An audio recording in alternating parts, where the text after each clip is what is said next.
to a certain level in the Masons that you're qualified to go into the Shriners, which I guess is really the height of the whole thing.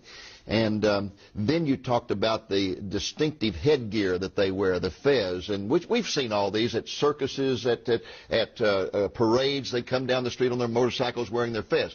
Tell us, first of all, what is the Shriners, and what is the significance of that fez?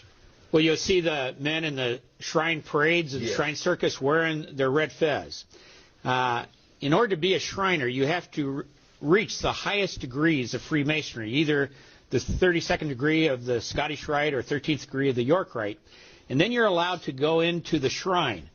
And sadly, many Christians have gone into this, which is hard to understand, because in order to be a Shriner, in the initiation, every Shriner takes a blood oath of allegiance to Allah as his God and Muhammad as his prophet.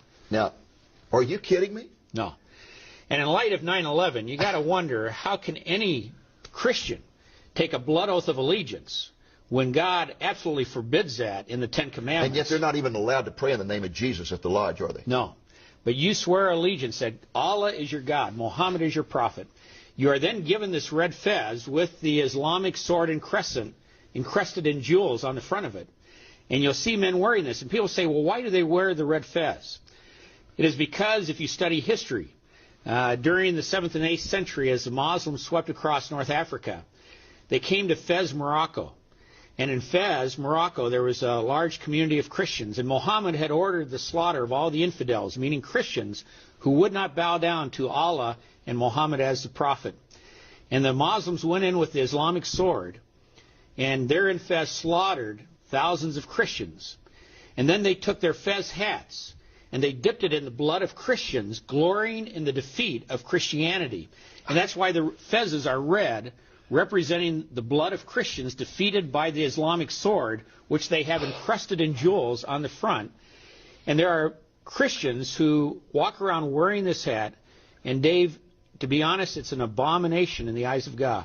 Your political leaders are not only Masons, but some of them are secretly Muslim, and they've taken a blood oath to Allah as their one and only God, and Muhammad as his messenger.